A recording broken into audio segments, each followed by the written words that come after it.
The success of Pokémon was a fluke, at least the monumental success that we've come to know, and I mean even Nintendo didn't think it would last.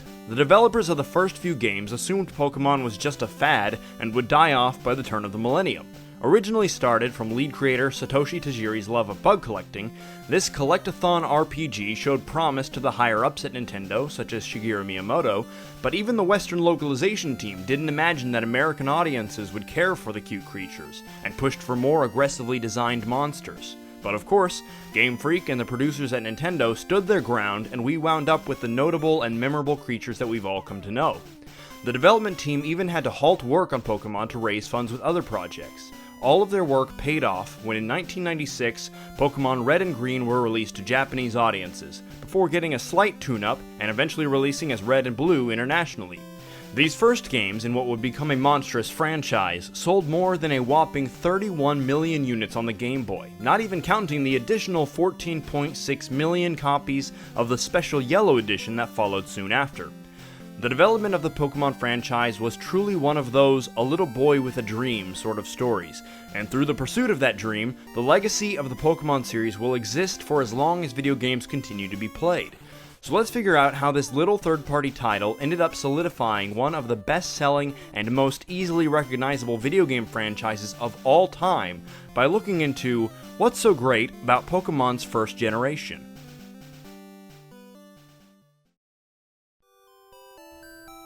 The first Pokémon games made the concept of RPGs digestible to a wider audience, and ultimately a more casual audience at that.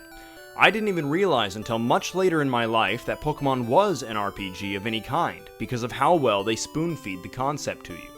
Powers and attacks of individual Pokémon are also easily understood and assumed. After all, it may be difficult to determine the differences in abilities between traditional fantasy RPG classes, like what can a wizard do differently than a druid, or a cleric, or a sorcerer, and how would those classes balance with completely different categories of rangers, warriors, or rogues.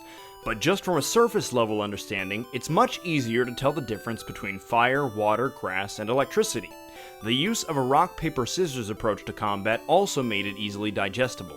But it's as though the developers extended rock, paper, and scissors to 15 total options at the start of the franchise. And while it may take some time to remember them all, many of the interactions are very understandable, like fire melts ice, the ground doesn't conduct electricity, and birds eat bugs. And instead of mana being used across all special moves, each move has its own source of energy in the form of power points, or PP. That way, less strategy-driven players are able to keep track of how much more they'll be able to use their favorite moves without worrying about running out of other options. Without explicitly saying it, the choices of your starter Pokémon represent 3 different difficulty modes: easy, medium, and hard. Easy mode would be if the player chooses Bulbasaur, the first Pokémon in the Pokédex. It evolves to its final form the earliest, has access to tons of status-changing effects like Sleep Powder and Stun Spore, and its grass-type attacks and status give you a hefty advantage of the first 3 gyms. Even after that, the 4th and 5th gyms use the same types as Bulbasaur's family line, so you have ample time to stock up your roster for later conflicts. The medium difficulty would be Squirtle, who has the fewest weaknesses out of the starters, has some great base defense, but also has to face a gym full of their electricity weakness in order to attain the 3rd badge, let alone even the 2nd gym being the same type as Squirtle, so there's no explicit advantage to be had beyond the 1st badge. Then finally we have the quote-unquote hard difficulty with Charmander, who has to face one of their weaknesses right off the bat in order to gain your 1st badge. That means you either have to have some decent strategy under your belt if you're going in solo, or you should at least understand how to catch some different Pokemon early on that may give you a type advantage to compensate for Charmander's early weaknesses. Any amateur player could wind up stuck in Pewter City for quite some time if they haven't wrapped their heads around type advantages or learned how to capitalize on status effects and timing during battles. One feature that I've greatly missed in recent Pokemon games is the fact that your rivals used to be difficult, skilled trainers who would give you an actively challenging checkpoint at multiple stages of the game.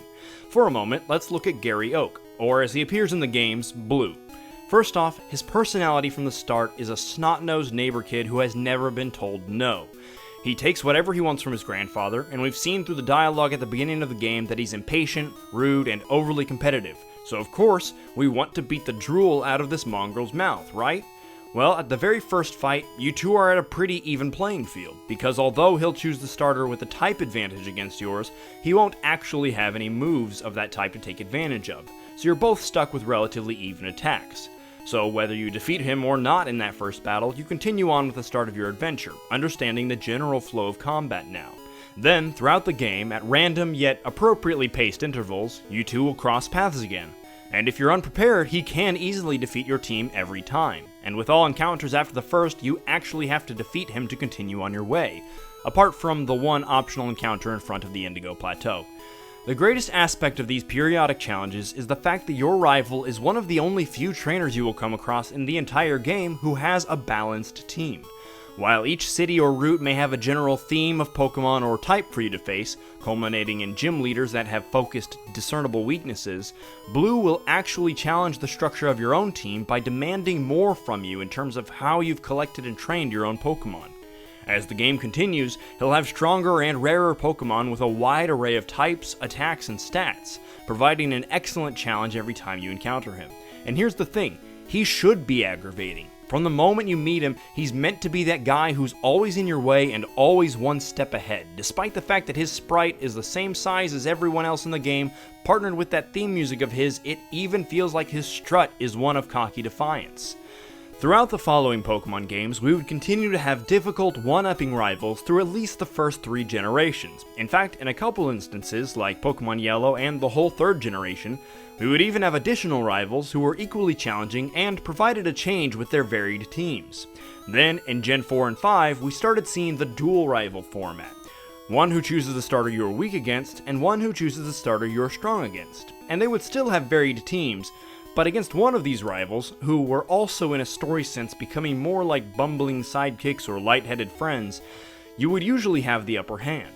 But now with the most recent rivals, Hau in Gen 7 and Hop in Gen 8, these rivals will actually choose the Pokemon that you are super effective against, and you will be constantly one step ahead of them.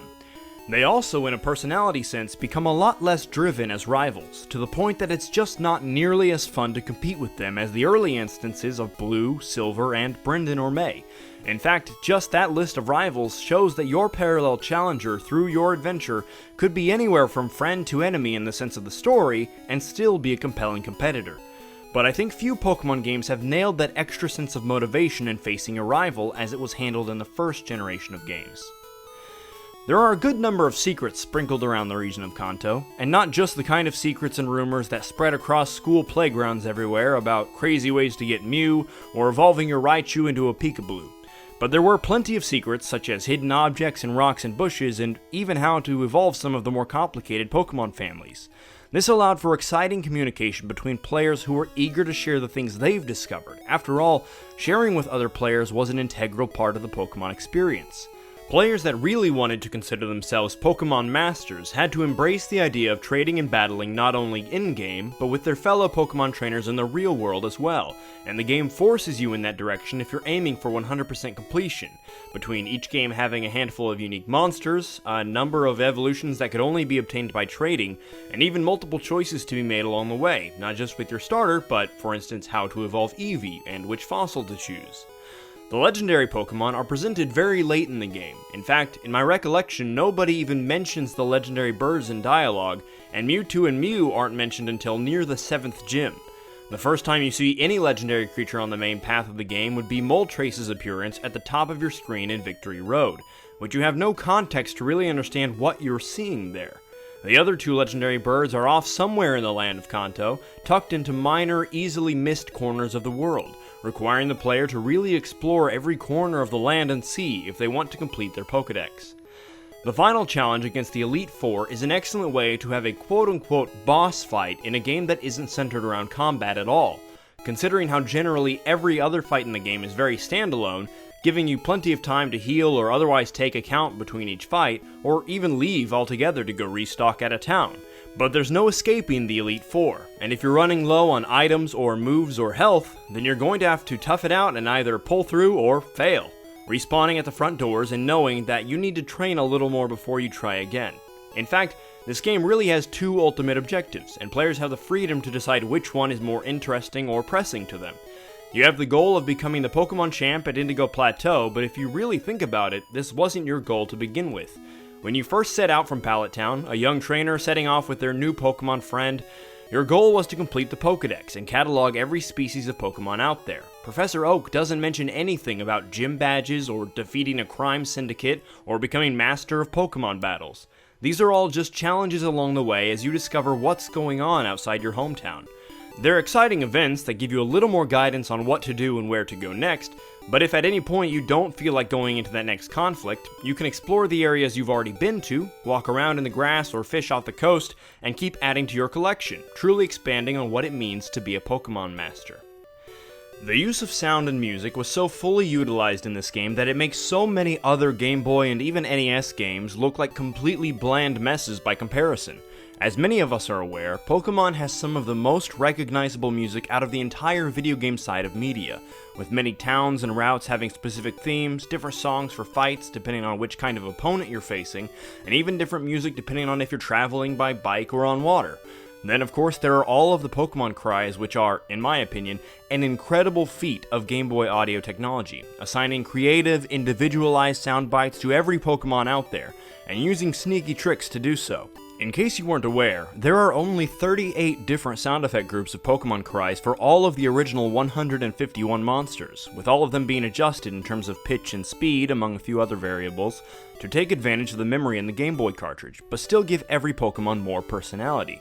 This created cries that were incredibly identical between related Pokemon, some less obvious similarities that are really only notable in direct comparison, or even some virtually incomparable sound bites in terms of recognizing their relation. So these 38 cry sounds were able to be spread out among almost 5 times as many unique Pokemon, and somehow they still seem to fit, giving sharp sounds to electric Pokemon, fiercer sounds to more monstrous beasts, and somehow even sounding like multiple cries for Pokemon with multiple heads. When the comparison to other games usually just demonstrates their use of general 8-bit sounds at the time, it shows how much more interesting the world of Pokemon was able to be by giving every corner of its universe a little more personality.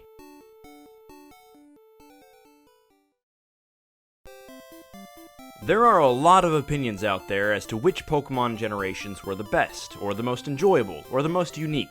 But the fact of the matter is that they all had to start somewhere, and there's clear reasoning as to why the formula has hardly changed over the years. The first generation of Pokemon games took every possible chance to sink its teeth into the casual RPG market, and hasn't released its grip in over 2 decades. Considering these games weren't even developed by Nintendo should really drive home the point of what a surprising success this franchise was from the start. But no matter who developed them, you can't deny the incredible level of detail that every entry is packed with. There are many substantial reasons why these games hit all the nostalgic sweet spots for so many gamers. The memorable music gets stuck in your head, the lovable characters became lifelong companions and friends to so many young gamers, the smooth and understandable gameplay provided ease of access to players of all backgrounds, and of course, the exciting options for both competition and cooperation between players helped to foster an ever-growing community of fans. That is what's so great about Pokemon's first generation.